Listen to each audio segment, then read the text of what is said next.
మహాన్ news channel అధినేత వంశీ గారికి నమస్కరించి తమరి ద్వారా మా గ్రామీణ ఫుడ్స్కి ప్రజానికానికి మా ఫ్రాంచైజ్ పార్ట్నర్కి నేనేం తెలియజేయాలనుకుంటున్నానంటే నేను విజయ్ కుమార్ అనే వ్యక్తిని ఈ గ్రామీణ ఫుడ్స్ వ్యవస్థాపకుని. ఈ గ్రామీణ ఫుడ్స్ అనేది తక్కువ పెట్టుబడితో వ్యాపారాలు చేసుకోవాలనే వాళ్ళందరికీ ఒక ఉపాధి కల్పించే సదవకాశం ఉంది. దీన్ని మేము 3.5 లక్షలతోటి వాళ్ళ పెట్టుబడితోటి వాళ్ళు వ్యాపారం చేసే విధంగా మేము ఫ్రాంచైజీ మోడల్ అందిస్తున్నాము. ఇందుకు వాళ్ళకి ఎటువంటి బర్డెన్ పడకుండా, అంటే ఈ రోజు ఉన్న పోటీ ప్రపంచంలో లక్షలు పెట్టుబడి పెట్టి వ్యాపారం చేసి నష్టపోయే వ్యక్తులు చాలా మంది ఉన్నారు. అలా కాకుండా తక్కువ పెట్టుబడితోటి వాళ్ళకి ఎటువంటి నష్టం కలగకుండా వాళ్ళకి అన్ని సంరక్షించుకుంటూ వాళ్ళని వ్యాపారం చేయించే బాధ్యతగా మేము తీసుకుని ముందడుగు వేసి మా గ్రామీణ ఫుడ్ స్టార్ట్ చేశాము. ఇందుకు 3.5 లక్షల పెట్టుబడి పెడితే దాంట్లో ₹1,00,000 ఇంటీరియర్ వాళ్ళకే చేయించాము. ఇంటీరియర్ అంటే painting, racks, wooden board, tables, chair, ఫ్యాన్లు, లైట్లు, glass partition, lighting boards, lollipop board ప్రతిదీ వాళ్ళకి ఇచ్చాము. మిగిలిన ₹1,00,000కి వాళ్ళకి మేము రన్నింగ్ స్టాక్ కింద, అంటే అప్పుడు సేల్ చేసుకోవడం కోసం మిగిలిన స్నాక్స్ ఐటమ్స్ అన్ని కూడా మేము వాళ్ళకి అందజేసాము. ఈ క్రమంలో ప్రతి నెల మేము వాళ్ళకి ₹12,000 షాప్ రెంట్, ₹8,000 శాలరీ. వాళ్ళ పెట్టుబడికి ఇబ్బంది కలగకుండా, అంటే చాలా మంది దీంట్లో పర్సనల్ లోన్ తీసుకున్న వాళ్ళు, బంగారం లోన్ పెట్టిన వాళ్ళు, ఎక్కడో అప్పు తెచ్చుకుని ఉన్న వాళ్ళు రకరకాలుగా ఉంటారు. వ్యాపారం అప్ అండ్ డౌన్ అవుతుంటారు కాబట్టి వాళ్ళు ఇబ్బంది కలగకుండా వాళ్ళకి ఒక ₹2 వడ్డీ కూడా ఇస్తే వాళ్ళకి సదావకాశంగా ఉంటుందని చెప్పి మేము వాళ్ళకి అందజేస్తున్నాము. ఈ క్రమంలో మేము గత సంవత్సరం నుంచి అన్ని టైం టు టైం అన్ని అందరికీ అందజేస్తున్నాము. ఈ ఆగస్టు నెల నుంచి కొంతమంది వ్యక్తులు, మాకు 600 అవుట్లెట్లు ఉన్నాయి total AP and Telangana, Karnataka రాష్ట్రాల్లో మాకు 600 షాపుల్లో వాళ్ళకి మేము ప్రతి నెల అన్ని అందిస్తున్నాము. గత ఆగస్టు నెల నుంచి కొంతమంది ఏం చేస్తున్నారంటే ఒక 100 మంది వరకు సేల్ పేమెంట్ అనేది వేయకుండా వాళ్ళ దగ్గరే పెట్టుకుంటున్నారు. మేము వాళ్ళకి ₹1,00,000 సరుకు ఇచ్చింది ఎందుకు అంటే దాన్ని అమ్ముకొని మళ్ళీ వారం వారం ఎంత ఉన్నారో ఆ డబ్బు మాకేసి మళ్ళీ సరుకు కొనుక్కోవాలని వాళ్ళని కోరామన్నమాట. మా అగ్రిమెంట్ లో కూడా అదే రాస్తుంది. మేము డైలీ సేల్స్ పేమెంట్ ఏమని అడిగితే డైలీ మేము వేయలేము, వీక్లీ వేస్తామంటే అదే విధంగా అంగీకరించి వీక్లీ వేయమన్నాము.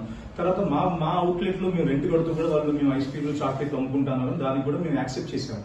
కానీ వీళ్ళు ఏం చేస్తున్నారంటే వీళ్ళు దురాలోచనతో వాళ్ళ స్వలాభం కోసం ఆ డబ్బును వాళ్ళ జేబులో పెట్టుకుని కంపెనీకి ఇవ్వకుండా 2 నెలల తర్వాత నాకు బెనిఫిట్లు ఇవ్వండి, నాకు అవి ఇవ్వట్లేదు, నాకు సరికి ఇవ్వట్లేదు అని గొడవ చేస్తున్నారు. కానీ ఇది కరెక్ట్ కాదు. వాళ్ళు ఆల్రెడీ వాళ్ళకి ఇదే మా లీగల్ ప్యానల్ వాళ్ళు ఏం చెప్పారంటే వాళ్ళందరికీ టర్మినేషన్ లెటర్ పంపించమంటే నేను హ్యూమానిటీ గ్రౌండ్స్ లో ఆలోచించి అలా చేస్తే వాళ్ళందరూ ఇబ్బంది పడతారు. ఇందులో ఒకళ్ళ గురించి ఆలోచిస్తే 600 మంది రోడ్డుకి ఎక్కే అవకాశం ఉంది. అందుకే వాళ్ళందరినీ కాపాడుకునే బాధ్యత నా మీద ఉంది కాబట్టి వాళ్ళందరికీ నేను మెమో పంపించాను. కంపెనీ లెటర్ అయితే మెమో పంపించి దయచేసి మీ పేమెంట్ వేయండి, వేస్తే మీకు అన్ని అందజేస్తామని ఇచ్చాము.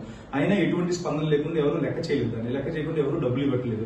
₹3,50,00,000 సరుకు అంతా జీఎస్టీ బిల్స్ కానీ ఎవ్రీథింగ్ మా దగ్గర ఉన్నాయి, ఎవిడెన్స్ అన్ని ఉన్నాయి. వాళ్ళకి పంపించిన సేల్ ఇన్వాయిస్లు ఉన్నాయి, వాళ్ళు వేసిన పేమెంట్ రిసిప్ట్స్ ఉన్నాయి, ఎవ్రీథింగ్ మా దగ్గర అంతా డాక్యుమెంటరీ ఎవిడెన్స్ అంతా ఉంది.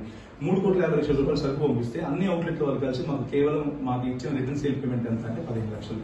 వాళ్ళకు ₹1,00,00,000 వ్యాపారం చేసి మళ్ళీ ఆ ₹1,00,00,000 మాకు వెనక్కి ఇస్తే దాంట్లోనే మేము వాళ్ళకి ఎవ్రీథింగ్, అంటే వాళ్ళకి మార్జిన్స్ కానీ వాళ్ళకి ఇచ్చే బెనిఫిట్స్ కానీ అన్ని చేయగలుగుతాం. అలా కాకుండా వాళ్ళ డబ్బు వాళ్ళ దగ్గర పెట్టుకుంటే మేము ఏమి చేయలేము. ఈ విషయం వాళ్ళకి ఎంత అర్థమయ్యేలా చెప్పినా కానీ కావాలని వాళ్ళు కంపెనీ మోసం చేస్తుంది, కంపెనీ స్కామ్ చేస్తుంది, కంపెనీ ఇది చేస్తుంది అని చెప్పి రకరకాల ప్రాపగండాలు సృష్టిస్తున్నారు. కానీ వాళ్ళు అర్థం చేసుకోవాల్సిన విషయం ఏంటంటే వాళ్ళు పెట్టిన పెట్టుబడి నా దగ్గర ఏమీ లేదు. స్టాక్ రూపేనా కానీ, బెనిఫిట్ రూపేనా కానీ, షాప్ ఇంటీరియర్ రూపేనా కానీ వాళ్ళకి అందజేశాను నేను. దయచేసి అందరూ ఓపికగా వస్తే ఆల్రెడీ కొంతమంది అవుట్లెట్లు మంచిగా ఎవరెవరు చేస్తున్నారో వాళ్ళందరికీ స్టాక్ పంపించి నిదానంగా ఒకటి దాని తర్వాత ఒకటి సాల్వ్ చేస్తున్నాం. సమస్యకి సొల్యూషన్ వెతుక్కోవాలి కానీ ఇలా ఆఫీసుల మీద దాడి చేసి, నేను లేని సమయంలో నా ఆఫీస్ మీద దాడి చేసి, నా ఉద్యోగుల్ని, నా సిబ్బందిని వాళ్ళని భయభ్రాంతులకు గురి చేస్తే ఇది ఎంతవరకు న్యాయం? దయచేసి మీరందరూ మీకు ఏదైనా ఉంటే రండి, తేల్చుకుని వెళ్ళండి.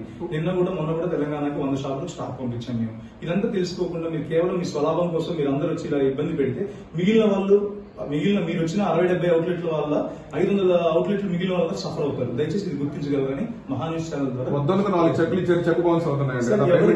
ఎవరికి మేము చెక్ బౌన్స్ కాలేదు సార్. యాక్చువల్గా ఏంటంటే వాళ్ళు చేసిన పొరపాటు ఏంటంటే మేము వాళ్ళకి ఇచ్చిన అగ్రిమెంట్ ప్రకారం ఇచ్చిన గడువు తేదీ ముగియక ముందే మా దగ్గరకు వచ్చి ఒత్తిడి చేసి మాకు 5 నెలలు సార్ మొత్తం టోటల్ అగ్రిమెంట్ ప్రకారంగా 2 months notice period and 60 working days లో మేము పేమెంట్ రిటర్న్ చేస్తామని అగ్రిమెంట్ లో రాసుకున్నాం.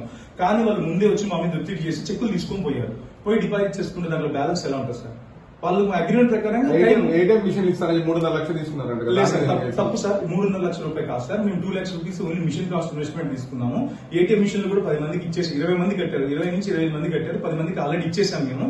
అది వాళ్ళకి ఇన్స్టాలేషన్ కి వెయిట్ చేస్తున్నాం. ఫుడ్ సెక్షన్ ఏటీఎం మిషన్ తో మీకేం పని? సార్ అది టాటా కంపెనీ ఇది ఒకటి తీసుకొని ఒకటి ఐరన్ స్టీల్ తయారు చేసుకోలేదు కదా సార్. ఫినిష్ దగ్గర నుంచి చెక్కులు ఇచ్చేసారు కదా, ఇచ్చిన చెక్కులు వాళ్ళ టైం అయిపోయింది. ఇప్పుడు చెక్ సార్ చెక్కులు టైం అయిపోయిందని చెక్కులు టైం అయిపోయిందని మీరు అంటున్నారు కానీ సార్ వాళ్ళు ఒత్తిడి చేసి ముందే తీసుకున్నారు.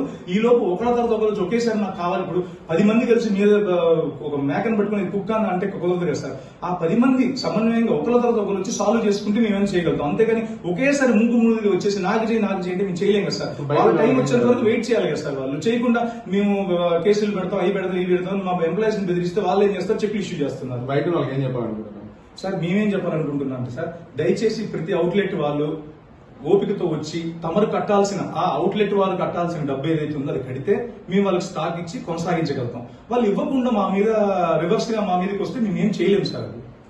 అది